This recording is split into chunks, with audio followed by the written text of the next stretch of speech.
Head kuulajad, head korraldajad, kõigepealt suur aitäh Viljandi muuseumile niivõrd mitmetahulise ürituse korraldamise eest, mis on ju alles poole peal, aga mulle tundub, et nagu Andres Andresen ütles Eesti rahvusliku liikumise kohta, et see vaadete mitmekülgsus rikastab, et see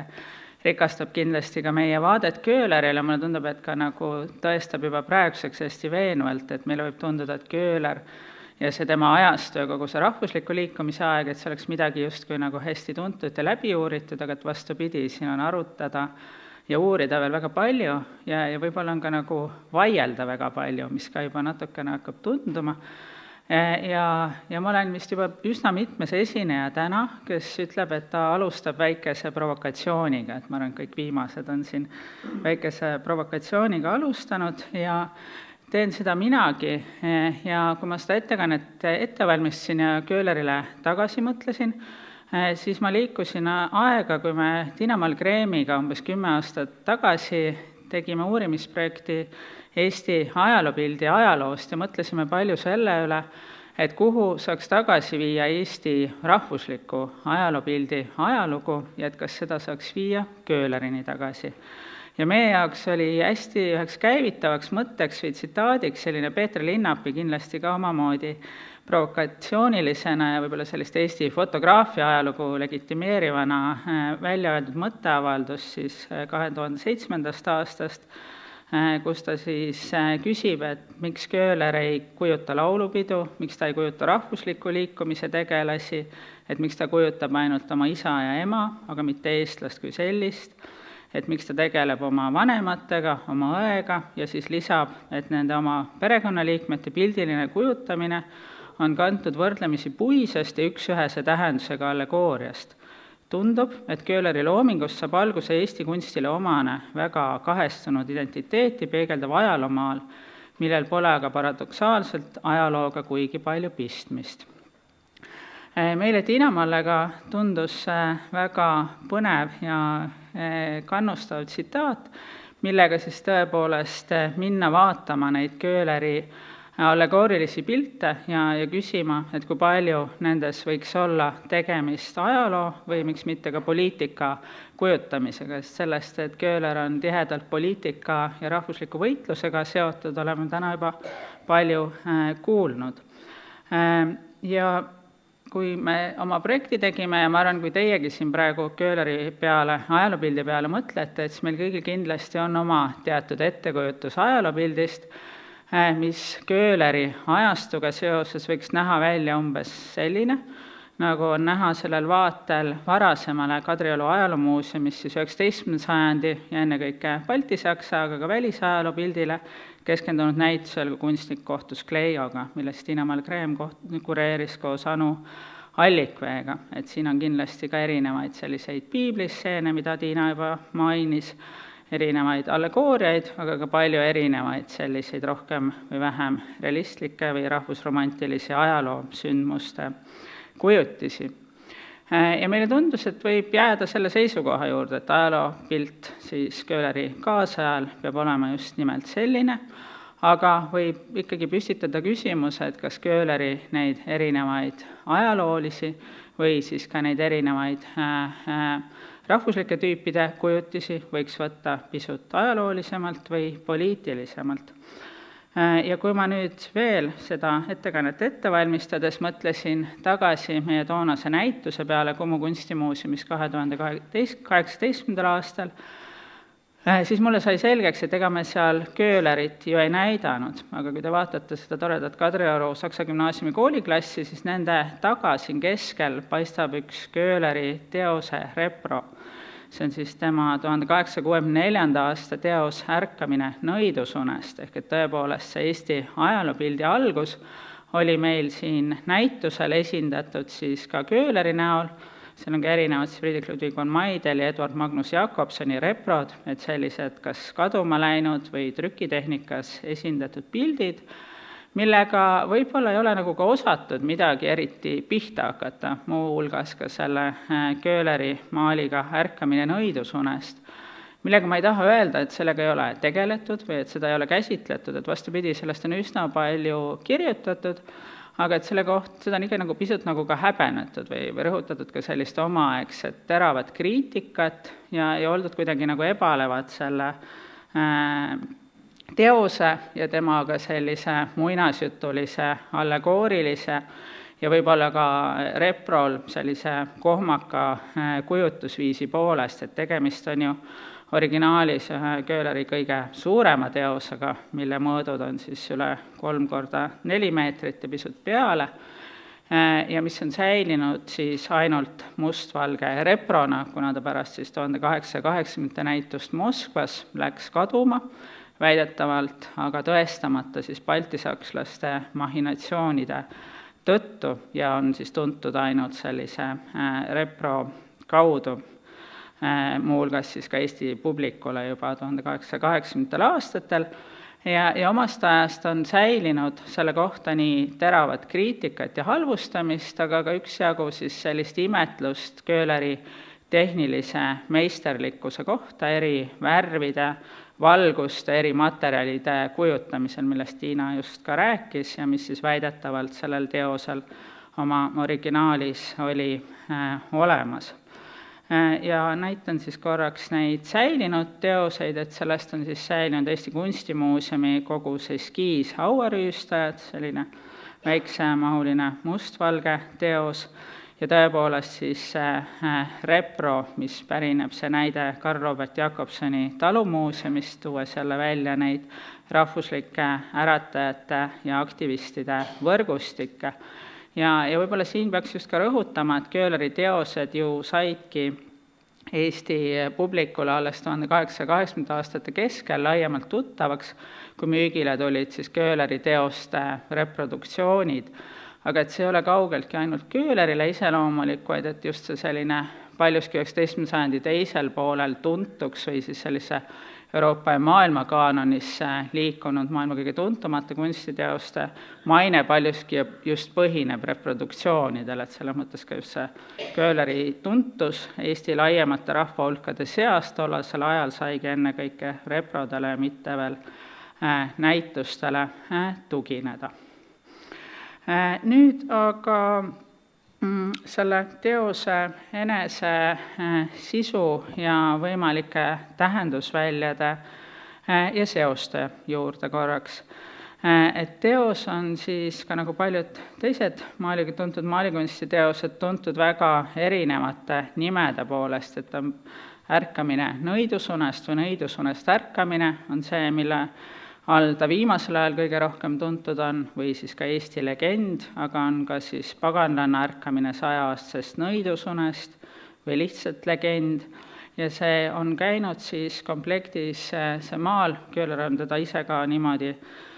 eksponeerinud alati siis sellise selgitava saate tekstiga, mis siis jutustab sellise allegoorilise loo mis saab alguse Eesti ristisõdade ajal, kus siis üks ristirüütel armub Eesti neiusse, kes aga talle vastuarmastust ei paku. Selle luhtunud käepalumise armuloo tagajärjel rüütel siis laseb neiu ristida, aga püha veepuudutuse peale neiu langeb justkui surnult maha ja maetakse Lossi kiriku hauakambrisse. Möödub sajandeid ja siis toimub see stseen, mida sellel pildil on näha, kus siis rüütli järeltulija, saksa junkur, avastab selle kirstu ja kirstu seest siis selle Eesti kauni noore neiu keha, mis ei ole ei kõdunenud ega mingilgi moel hävinud ja haarab selle neiu kaenlas oleva talismani järele. Selle peale siis neiu ärkab ja kuulutab, et ta ei anna rüütlile seda talismani, mis sümboliseerib eestlaste maad. Nii et see on ühtepidi selline allegooriline lugu, eks ole, mis jutustab Saksa ristisõdijate vallutusest, mis Köhleri kaasajal saab kohe niivõrd oluliseks, eks Eesti rahvuslike aktivistide, esimeste ajalookirjutajate ja üsna varsti ka esimeste ajalooliste romaanide autorite jaoks. just nimelt siis maa vallutuse ja Saksa ülemvõimu loomise lugu. Siin Köhleril on ka võimalik näidata siis sakslasi selliste mineviku privileegidesse ja kaugesse keskaega kinni jäänud rühmana, eks ole, et siin on ka tavamal näha see Saksa raudrüütel, kes siis kirstu avamise peale justkui nagu tolmudeks ja tükkideks pudeneb. Aga on ka oluline rõhutada, et Köhler ei tegele siin mitte ainult minevikuga, vaid ta tegeleb ka olevikuga, et just nimelt see talismani, mis siis eestlaste maad sümboliseerib, selle haaramise motiiv ja teema seostub Köhleri jaoks just 19. sajandi talurahva reformidega, ühtepidi siis pärisorjuse kaotamisega sajandi algus, mille suhtes ta oli kriitiline, aga teistpidi ka tema päris kaasaegsete talurahva reformidega, mis siis tegid võimalikuks talupoegadele maa ostmise, aga mille suhtes Köhler oli samuti väga kriitiline. Nii et ta selle pildiga jutustab ühtaegu nii minevikust kui kaasajast ja on, eks ole, selgelt väga kriitiline baltisakslaste suhtes ja ma arvan, et selle pildi ühte sellist poliitilist potentsiaali või seda, kuivõrd palju ta nagu toonaegsetes vaidlustes osales ja kui palju ta baltisakslasi ärritas, et seda on näha ka tolleaegsest retseptsioonist ja sellest müstilisest, aga lõpuni raskesti selgitatavast Mali kaotsi mineku loost. Aga ometigi sellisest poliitilisest laetusest hoolimata, nagu ma ütlesin, et selle Mali suhtes või selle Mali retseptsiooni suhtes on sellist teatud ebalust. Ja mõnes mõttes on ka selle Mali saatetekst või see Eesti legendi saatetekst midagi, mida ei ole võib-olla ka alati osatud paigutada või mida on nagu ka peetud natukene selliseks kas teisejärguliseks või kõrvaliseks, et selle algselt siis pidi kirjutama Friedrich Reinhold Kreutzwald, nagu mulgas on Stiina Abel ja mitmed teised Köhleri uurijad osutanud. Aga Kreutzwald siis oma üsna tuntud kirjas Köhlerile ütleb, et tal on tõesti kahju, et ta ei suuda seda Köhleri soovi täita, seda saateteksti kirjutada, et talle ei sobi selle loo ülesehitus ja motiiv, et ta seda ei soovi siis täita, kuigi ta hiljem lahkelt pakub siis juba mõned aastad hiljem Köhlerile siiski võimalust või uurib Köhleri käest siis seda võimalust, et kas Köhler siiski Kalevipoja lugusid hoopis ei võiks illustreerida, nii et siit on ka hästi näha, et Kreutzwaldil põhimõtteliselt ei olnud sellise Eesti muinasmineviku või mütoloogia teemalise kunsti vastu midagi, aga et talle see nõidusunest ärkamise pildi temaatika motiivistik ei sobinud. Küll aga on selle saateteksti autoriteks Adam Peterson ja Friedrich Nikolai Russov, kes on just tihedalt seotud, Russov on siis ka seotud Peterburi eestlaste ringkondadega ja Adam Peterson, kes on siis ka tuntud just Mulgimaa mees, on väga tihedalt seotud selle palvekirjade aktsiooniga ja on omas ajas selline võib-olla mõneti unustusse jäänud rahvuslik aktivist ja kirjamees, kes siis ka tänu oma seotusele selle palvekirjade aktsiooniga satub kohtumõistmise alla, mõistetakse küll õigeks, aga siis läheb pikemaks ajaks Venemaale elama, kus ta siis saab ka Köhlerilt jällegi toetust ja hiljuti just Merili Metsvahi ongi osutanud, et võib-olla Peterson on jäänud ka mõneti nagu teenimatult sellises rahvuslike aktivistide seltskonnas tähelepanu alt välja, ühtepidi tänu oma tagakiusamisele baltisakslaste poolt, teistpidi aga ka võib-olla sellistele nägelustele ja võimuvõitlustele nende Eesti rahvuslike aktivistide seas, aga et igal juhul oli tegemist Köhleriga lähedalt seotud isikuga ja just nimelt, et see palvekirjade aktsioon, kus jällegi oli niivõrd kesksel kohal küsimus kogu sellest talurahva reformist, talurahva õigustest ja see toimub sellel samal ajal, kui siis see ärkamine nõidusunest maal sünnib, mis sellise romantilise allegooria vormis, eks ole, tegeleb selle sama eestlaste maaomandi ja privileegide küsimusega, mis jällegi osutab hästi selle Mali sellisele ühesõnaga poliitilisele dimensioonile, eks ole. Ja nagu me täna oleme ka kuulnud mitu korda, et Köhler ka oma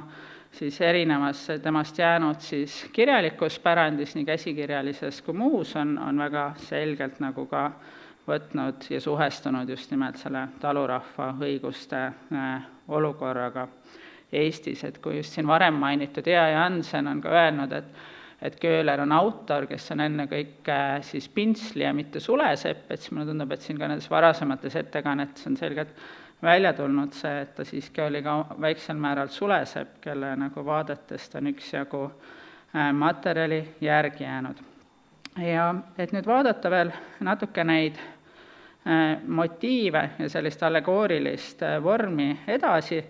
siis juhtida tähelepanu asjaolule, mida on muidugi sageli toodud välja seoses selle ärkamine nõidusunes maaliga, ehk et siis seda, et 4 aastat hiljem Karl Joobet Jakobson oma tuntud esimeses Isamaa kõnes, nagu te kõik hästi teate, just nimelt toob jõuliselt käibele selle ärkamise motiivi oma selle kõne lõpus ja nagu te hästi teate, nagu siit näha on ka, eks ole, seostab selle siis keisritruult selle Vene tsaarivõimu headusega siis selle Koidu aja tulemise. Ja võib-olla just ka, et selle ärkamise motiivi puhul tuua välja selle murrangulisus, et ühtepidi see on meile ju Eesti allkirjutusest teada, aga et teistpidi on hea võib-olla võrrelda nende varasemate autoritega, kes ka võib-olla sellises Köhleri maalile lähedasemas allegooria ja kunstmuistendi formaadis sellega on tegelenud, et siis Friedrich Robert Fehlmanni puhul on osutatud veel ja Janseni poolt muuhulgas, et temal on need väljasuremise ja ärkamise kujundid või niisuguse unele jäämise ja uue tõusu kujundid nagu omavahel veel võitlemas, et Fehlmann justkui veel ei ole päris kindel, et kas ta räägib samal ajal sellisest väljasurevast rahvast, keelest, kultuurist, aga seal juba kumab sellist väikest lootust, et päike pöördub siia tagasi ja päästab nõidusunest, et see selline toona väga ka rahvusvaheliselt ringlev, see selline nõidusune ärkamise pildistik, motiivistik, et see on juba Fehlmanni nendes Eesti kunstmuistendites, aga ka tema erinevates keeleteaduslikes tekstides olemas ja siia juurde veel ka baltisaksa kunstniku Friedrich von Ludwig von Maidellik, siis see Koidu ja hämariku illustratsioon, et osutada, et need sellised ärkamise, päiksetõusu, motiivistik, et need on olemas juba siis Köhleri ajal sellises erinevates mõtlemise vormides ja viisides Eesti rahvusluse, aga ka sellise eestlaste kultuuri ja poliitilise olukorra tuleviku kohta. Siis seoses Jakobsoniga ja sellega, et teda on nagu sageli ka seostatud, et kui ja siin täna on ka juttu olnud, et kuidas Köhler teda innustas ja teistpidi Jakobson siis sidus Köhlerit Eesti rahvusliku liikumisega, et kui me nüüd mõtleme tagasi selle esialgse tsitaadi peale, millest ma alustasin, et siis Karl Joobet Jakobson on omas ajas pakkunud siis ühel koosolekul Tartus just vastupidise väite selle Köhleri ärkamine nõidusunest maali kohta, kus ta siis on näinud seda maali Peterburis ja siis ühel Aleksandri kooli koosolekul räägib sellest väidetavalt siis, nagu Sakalas kirjutab, väga liigutatud sõnadega. Siis rääkis ta professor Köhleri maalitud suurest pildist, kus Eesti rahva minevik ja olevik kujudes silma ette pandud, mille pildiga professor Köhler niisama Eesti rahva suurema meeste seltsi astunud, nagu akadeemikus Wiedemann oma raamatutega keeleteaduse põllul ja doktor Kreutzwald oma Kalevipoja lauluga luuletustes. Nagu professor Köhleri pilt kõnelejad tulise Isamaa tööle olla vaimustanud, nõnda saada ta ikka edasi ka iga Eesti poega ja tütart selle vaimustava püüdlemisele äratama. Ehk et siin Jakobson, kes, eks ole, erinevalt tema kuulajaskonnast on siis Peterburis seda pilti näinud, tõepoolest just pakub tunnistust sellise pildi innustavast mõjust sellises rahvusliku liikumise ajal. Ja tahtsingi tuua siia juurde mõned sellised rahvusvahelised kõrvutused ka, et meil on siin juba täna ka juttu olnud sellest, et selline rahvuslik liikumine levis sellel ajal Euroopas ja laiemaltki, kuidas siin kõlas, et tuli sisse igast uksest ja aknast Ja tõepoolest just nimelt ka sellised nagu kunstmuistendid, muinasjutud ja lood erinevatest sellistest ärkavatest neiudest ja neitsitest oli vägagi rahvusülene temaatika, vägagi rahvusülene motiivistik. Võib-olla üks tuntumaid näiteid puudutab siis vendade Grimmide muinasjutte, mis just sellise Napoleoni sõdade tuules lahvatanud Saksa rahvusliku liikumise jaoks olid väga olulised ja siin on nende kolmanda venna pilt siis uinuvast lumivalgekesest metsas, et siin ka mets kui selline saksa rahvuslusele oluline sümbol välja toodud ja just nimelt need uinuvad neitsid, kus lisaks lumivalgekesele võime mõelda näiteks ka okasroosikesele, et neid omas ajas ja selles ajas, kus Saksa rahvusriiki veel ei eksisteerinud, mõistetigi väga selgelt sellise rahvuse allegooriatena, sellise uinuva, aga oma ärkamist ootava rahvuse sümbolitena ja et need, mis meile tunduvad tänases päevas võib-olla sellised pigem lastele mõeldud, romantilised, võib-olla isegi pisut piinlikkust tekitavad pildikesed või muinasjutud, et need selles oma aja kliimas olid väga selgelt poliitiliselt laetud. Et lihtsalt kui me mõtleme, et milliseid pilte veel Köhlerile, milliseid traditsioone, kultuurivorme kõrvale panna, et siis see selline Euroopas ja laiemaltki maailmas ringlusesse minev selline ärkamise ja teistpidi siis sellise muinasjutu ja romantika politiseerimine kindlasti oleks üks aspekt. Tiina juba näitas palju erinevaid Köhleri kaasaegseid Venemaal tegutsenud kunstnikke, et siin on ka jällegi varasemate uurijate poolt toodud välja vägagi olulised just sellised pildilised kõrvutused, siis,